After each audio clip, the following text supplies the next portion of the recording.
Ao vivo lá em Porto Alegre, Silmar César Miller. Bom dia, Silmar. Muito bom dia, meu caro Otávio. Bom dia aos nossos amigos do Terra Viva. Cheios aí de notícias, escândalo do jogador de futebol, o tarifaço do Trump, que continua sobe e desce de bolsa. Enfim, vamos ver se o Brasil tira um bom proveito disso aí. A gente fala mais daqui a pouquinho. Como estão os negócios hoje? A economia, cotações? Tá vendo? Indicadores aqui mais negativos do que positivos do mercado financeiro nesta quarta-feira. Bolsa de valores, aqui o índice Bovespa na B3 caindo 0,3%. Mesmo comportamento das bolsas internacionais, maioria em queda. Bolsas na Ásia, comportamento misto, o índice Nikkei na bolsa de Tóquio fechou em queda, 1 ponto percentual. Na China, bolsa de Hong Kong fechou em queda, 1,9%. Bolsa de Xangai fechou com leve alta, de 0,3%, foi uma exceção. Bolsa na Europa, índice DAX, a Bolsa de Franco caindo 0,3%. Nos Estados Unidos, Dow Jones menos 0,8%. Dólar também com queda no mercado financeiro global, 0,8%. E o ouro aqui volta a subir com força. Sempre que há alguma incerteza aqui sobre o que vai acontecer com a economia, e essa incerteza só tem crescido depois do tarifaço de Donald Trump, quem sobe é o ouro. O pessoal se refugia no metal, que sempre é aquele porto seguro, quando tudo está muito incerto. O ouro subindo de novo 2,9%, está disparando, batendo recordes sucessivos no mercado internacional, a onça de ouro. Mercado de commodities agrícolas, predominância de altas nesta quarta-feira, diferentemente de ontem. Trigo se recupera da queda de ontem, sobe 1,5% nesse momento. Milho também, 0,8%. Soja também sobe um pouco, 0,4%. Na contramão, só o arroz vinha operando com queda aqui de 1,9%. Na Bolsa Nova York sobe o café arábica de novo, já subiu bastante ontem, 1,8%. Robusta em Londres também com alta, 0,2%. Açúcar também sobe, 0,9%. Boi gordo no mercado futura B3 com queda agora, 0,3%, contrato de maio na Bolsa de São Paulo. Esse é o retrato dos principais mercados nesse final de manhã de quarta-feira, tá vendo? Bom, vamos seguindo então, porque tudo bate direto aí para as questões entre tarifaços de Estados Unidos e China, a guerra comercial. Por aqui, a ANEC, a Associação Nacional dos Exportadores de Cereais, elevou a previsão de exportação de soja no Brasil deste mês em 1.200.000 toneladas, frente à projeção da semana anterior. Com a atualização, a exportação de soja deve totalizar 14 milhões e 500 mil toneladas no mês de abril. Caso a previsão se confirme, os embarques devem aumentar em 1 milhão de toneladas na comparação com o mesmo mês do ano passado. Já a exportação do farelo de soja no Brasil deve alcançar 2 milhões e 400 mil toneladas. Volume ligeiramente acima do estimado na semana passada e aproximadamente 300 mil superior na comparação anual, conforme aponta a associação. Segundo os analistas, a guerra tarifária entre Estados Unidos e China tem aquecido as vendas do grão, sem pressionar os preços, mesmo diante da safra recorde. Para os próximos meses do primeiro semestre de 2025, a previsão é que os embarques variem de 14 milhões a 15 milhões de toneladas. No caso do prosseguimento da guerra comercial, os prêmios para a soja do Brasil em relação à Bolsa de Chicago vão seguir valorizados, aponta a ANEC. Pois é, uma safra boa, a gente já tem dados bons números aqui analisado em alguns comentários que a gente faz com você, e você sempre está colocando isso. Agora já está entrando o efeito China aí, porque hoje é quarta-feira, foi na semana passada, sexta-feira, que a China já anunciou que voltaria a compra da soja para a produção brasileira, e os sojicultores americanos já chutaram o balde lá e estão querendo a cabeça do Trump. Sem dúvida. Agora, as compras da China são mais para frente. Agora, estão comprando, se abastecendo bastante já no final do ano passado, por conta dessa ameaça de um tarifaço, de uma guerra comercial. Os chineses anteciparam muito as suas compras, tanto dos Estados Unidos quanto do próprio Brasil. E agora, dando uma pausa aqui, inclusive março caiu um pouquinho, e retomam agora, possivelmente a partir já de maio, junho, um movimento maior de compras para se abastecer antes da próxima safra americana, que não se sabe se até lá a guerra comercial vai continuar ou já acabou. Tanto os chineses, por via das dúvidas, devem comprar muita soja brasileira nos próximos meses. depois de dar uma aliviada nos estoques que eles formaram nos últimos meses. Então, as exportações aqui previstas para abril, segundo a ANEC, Associação Nacional dos Exportadores de Cereais, 14,5 milhões de toneladas. É menos que foi exportado em março. Em março nós batemos aqui 15,7 milhões de toneladas, porque houve um represamento daqueles embarques de janeiro e fevereiro por conta das chuvas que afetaram a colheita, especialmente no Mato Grosso, principal estado produtor e exportador. Isso atrasou também os embarques.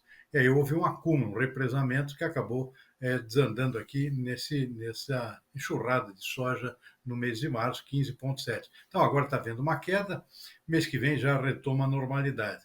E mesmo assim, as exportações desse mês previstas para abril são bem maiores do que o ano passado, cerca de 1 milhão de toneladas a mais. O ano passado tivemos uma safra menor, esse ano uma safra maior, então a tendência natural temos maiores excedentes para exportação. E no caso do farelo de soja, é um movimento normal. O farelo de soja oscila muito, de 2,5 milhões de toneladas, mas sempre mantém esse patamar de embarques mensais. O Brasil é o grande exportador, segundo maior exportador mundial de farelo, maior exportador mundial de grão. Farelo, o maior exportador é a Argentina. A Argentina exporta mais farelo do que o grão. Tem um parque industrial maior, portanto, entra numa brecha do mercado americano e brasileiro, que é a exportação de farelo. Os americanos exportam um pouco, tem grande consumo interno, então a Argentina apenas entrou nessa brecha aqui do mercado de farelo, exporta muito farelo, especialmente para a Europa.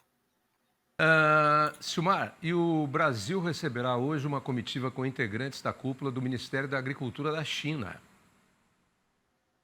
O encontro já era previsto no âmbito das reuniões preparatórias para a cúpula do BRICS, presidida pelo Brasil neste ano. Mas, perante a guerra comercial entre Estados Unidos e China, as reuniões bilaterais têm tido mais peso. O conflito colocou o país asiático em alerta para a busca de parceiros que possam suprir as demandas de importação de produtos do agronegócio. E o Brasil é um forte candidato. Já do lado brasileiro, o governo busca novas parcerias e oportunidades, mas segue cauteloso com uma eventual ampliação de venda de alimentos para a China, diante de possíveis consequências no mercado doméstico. Já que o Brasil tem contado com a super safra prevista neste ano para conter os preços dos alimentos nos supermercados.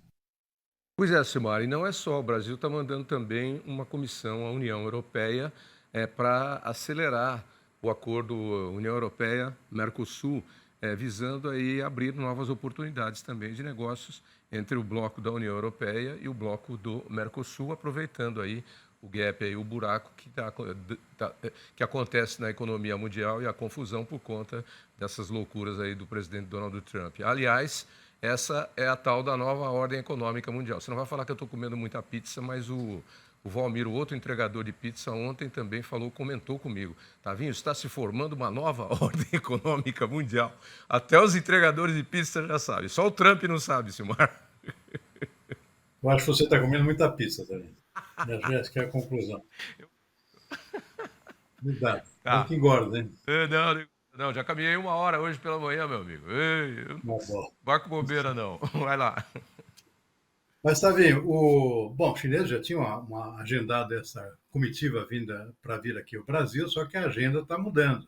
A agenda vai ficar mais focada, certamente, no maior intercâmbio comercial entre Brasil e China, principalmente chinês aqui, querendo já construir aqui uma perspectiva de maior compra de produtos agrícolas brasileiros, entre as quais a própria soja. Eu já comentei, a tendência é aumentar as compras chinesas de soja por conta desse bloqueio lá nos Estados Unidos, esse tarifaço lá é mútuo. Os chineses acabaram impondo também uma taxação pesada contra a soja dos Estados Unidos, então tem que buscar outros fornecedores. Então é uma boa oportunidade para o Brasil, os preços para a soja brasileira já estão se desvinculando do mercado internacional, com chamados prêmios, um ágio sobre a Bolsa de Chicago, por conta dessa perspectiva de uma maior demanda dos chineses.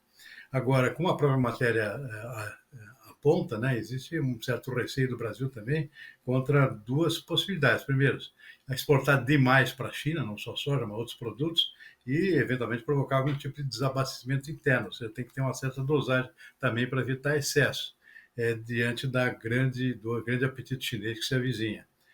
Então, esse é um ponto importante aqui dessa cautela aqui do governo brasileiro. Por outro lado, o Brasil também procurando abrir brechas, outras oportunidades também com a União Europeia, né? Que, como você mencionou aqui, uma oportunidade em função dessa guerra comercial que também envolve os europeus. Agora, no caso da Europa, houve uma trégua lá, né, na guerra de tarifas. o presidente Donald Trump removeu por apenas 3 meses aqui a imposição de tarifas sobre a União Europeia. A União Europeia também acabou cancelando a ameaça de impor tarifas semelhantes contra produtos dos Estados Unidos. E eles estão começando negociações agora. Então, o Brasil está querendo entrar no meio da conversa. Na verdade, não está se antecipando. Está correndo atrás do prejuízo para evitar que haja um acordo maior entre Estados Unidos e União Europeia e o Brasil fique chupando o dedo. Então, essa é a preocupação da diplomacia brasileira agora com relação à União Europeia. Ô, Silmar, o Trump está parecendo gerente de banco no Brasil. Porque aí, quando você precisa de dinheiro, ele não te arruma. Quando está com dinheiro sobrando na conta, ele corre para te oferecer dinheiro, né?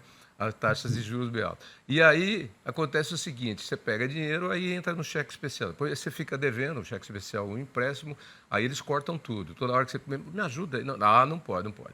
Quando você limpa a ficha de novo, você não precisa nem ir lá falar com ele. Já aparece no seu celular: olha, você tem X de cheque especial à sua disposição. Então eles gostam de quem tem dinheiro. No caso do Trump, ele está parecendo gerente de banco, porque ele solta e ele corta e ele estica e puxa, ele corta e não corta, né? Então tá assim, agora é por 90 dias isso aí. O negócio do carro, não sei, talvez um mês aí. Os semicondutores, não sei. Aí cai a bolsa lá na Ásia por conta do semicondutor. Tá desse jeito, ele tá parecendo gerente de banco, o Trump. Vamos ver até onde ele vai. Precisa atingir a meta, hein, Trump? Se não atingir a meta, ó, corta a cabeça. Enquanto isso... O problema é que está perdendo credibilidade, né? Está difícil negociar com os Estados Unidos qualquer coisa, porque não se sabe o que vai ser cumprido e o que não vai. Isso está causando uma paralisia global e ameaçando o mundo de afundar numa recessão, né? Exatamente por conta dessa paralisia. Fazer negócio como? Se você não sabe como é que vai ser a reação do presidente Trump no dia de amanhã, ou daqui a meia hora. Exatamente. Está no humor do cara. Então dá um negócio para ele tomar lá, um remédio, que pelo menos ele fica com um comportamento previsível quando estiver sob o efeito do remédio. Tem uns remedinhos bons aí, mas precisa do psiquiatra para ir lá e recomendar para ele. Aí pelo menos você vai saber qual é o comportamento previsível dele e vai poder tomar algumas atitudes. Mas está difícil. Está difícil e internamente nos Estados Unidos o pessoal está preocupadíssimo. A população e ainda mais os seus eleitores, mercado financeiro e tudo mais. Olha, como diria o Datena, que já não está mais na Band, o filho dele, ou o Neto no programa de esporte, ele está ferrando os Estados Unidos, está ferrando a economia americana. Esse é o termo. Está acabando com os Estados Unidos se ele continuar desse jeito. Não tem outro termo para usar. Enquanto isso, quem vai nadando de braçada é a China, pois o produto interno bruto da China cresceu 5,4% agora, no primeiro trimestre desse ano de 2025, em relação ao ano anterior, dados que saíram hoje. O resultado superou as estimativas dos analistas, que projetavam desaceleração para 5,1%. A produção industrial fechou em 1,9% acima do esperado, ficando com crescimento de 7,7% em março. As vendas no varejo fecharam em 5,9%, 1,7% acima do previsto. O investimento em ativos fixos do mês veio 0,1% acima do esperado. Já o investimento no setor imobiliário recuou 9,9%. Segundo os economistas, a economia chinesa ganhou impulso em março, devido ao apoio fiscal, que colaborou com o resultado do PIB. Mas o fato não foi suficiente para gerar um crescimento mais rápido durante o período todo. Com as exportações enfraquecendo e a guerra comercial travada entre o país chinês e os Estados Unidos, as perspectivas seguem pressionadas. E a previsão é que a economia do país desacelere nos próximos meses, apontam os especialistas. Pois é, Silmar, o nosso brilhante Valteno de Oliveira, grande jornalista do Grupo Band, também do nosso AgroMais lá em Brasília, nos visitou aqui essa semana. Fazia tempo que eu não vi o Valteno ao vivo, e eu comentava com ele sobre essa guerra de tarifaços aí entre China e Estados Unidos, ou Estados Unidos e China. A ordem é essa, é Estados Unidos e China. Quem começou foi os Estados Unidos. E aí ele disse: Otavinho, lá no Goiás, onde eu nasci, isso aí você conhece truco no baralho? Foi, conheço. Então, 6 ladrão, 9... 12, 15, entendeu? É blefe, cada um vai blefando para cima. Agora, a grande verdade, eu estava lendo um artigo outro dia, a China se preparou para isso que está acontecendo agora muito bem. Não só através do seu crescimento e de todas as ações que fez, mas principalmente já durante o primeiro mandato do Trump, que o Trump tentou algumas ações contra a China. A China, prevendo que ele poderia voltar, com o Biden lá andando capengando no governo dele, já se preparou, inclusive financeiramente, fazendo um aporte espetacular e tecnicamente já vem há muito tempo. O chinês faz de tudo, mas o botão da sua camisa ele já não faz mais lá. Ele manda para as Filipinas, para fazer nas Filipinas. A agulha que você usa para costurar a roupa, ele já não faz mais na China. Ele faz a coisa da tecnologia e desenvolve a tecnologia e fez caixa para poder bancar o Trump. Portanto, se o Trump está achando que vai ser fácil... Você viu ontem saiu uma notícia, inclusive, logo depois que eu saí do ar... Não, que eu saí do ar. Que a China tinha proibido a aviação chinesa de comprar aviões da Boeing ou peças de reposição da Boeing. A notícia foi da Bloomberg em função de um movimento que houve com o preço das ações da Boeing. E aí hoje a China diz que não fez isso. Lá um porta-voz chinês, não fizemos isso, nós não proibimos. Nós só viemos aqui a público para elogiar a Embraer brasileira. Bom, já falou, né, que não vai comprar mais Boeing e vai comprar os nossos Embraer aqui. O recado está dado, né, Silmar? Não, sem dúvida. A pessoa já conhecia, a China já conhecia o Trump do primeiro mandato, né? Ele já tinha adotado medidas semelhantes, não com tanta radicalização como agora, mas já era um ensaio já do que iria fazer no seu segundo mandato, que não teve. Perdeu para o Biden. Mas e agora volta com toda a força, os chineses já estão escolados. Eles se prepararam, efetivamente se prepararam bastante, não só melhorando a sua tecnologia, isso já vem de mais longe. A China está produzindo hoje produtos altamente sofisticados, concorrendo em igualdade ou até em superioridade em relação a concorrentes aqui do Ocidente, inclusive dos Estados Unidos.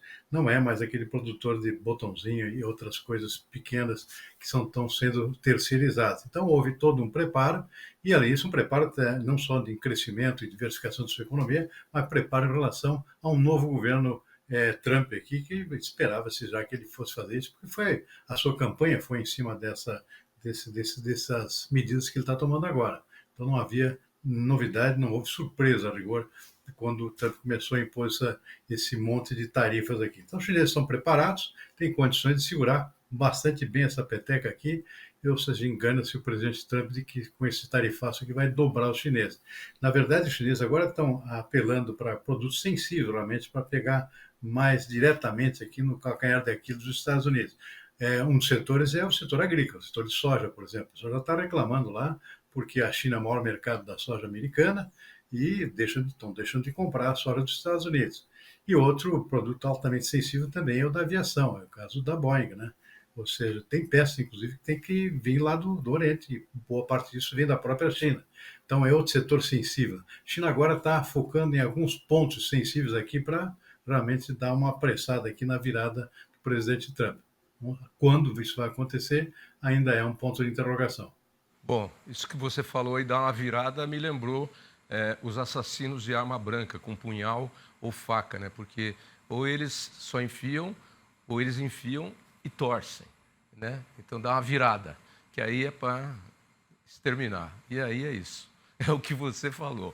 E o nosso amigo e brilhante presidente da Câmara de Indústria e Comércio Brasil-China, o Charles Tang, numa entrevista ao UOL na semana passada, disse que o Trump vai acabar ligando para o Xi Jinping e vai fazer um acordo com ele, pedir desculpa e vai arregar. Eu não sei se o nosso amigo Tang estava sendo muito irônico ou se ele já está com bola de cristal, mas eu acho que vai acontecer isso mesmo, para fechar de vez aqui o pacote de hoje. É bem possível, até porque ele já assinou com essa possibilidade. Que vamos conversar e tal, né? Já dá umas indiretas assim nesse sentido. Só falta os chineses agora realmente se disporem a sentar na mesa para conversar, que agora não deram esse tipo de sinal ainda. Esperando mais um pouquinho, dar mais uma cozinhada. Acho que essa é a estratégia. Está cozinhando o galo. E como se diz no jargão militar, arregou? Se arregou, tá bom. Até amanhã, quinta, véspera de Sexta-feira Santa. A gente está por aqui, Silmar. Até lá. Não é, Tavinho? Boa tarde. Obrigado, boa tarde. Bom dia ainda, 11h30.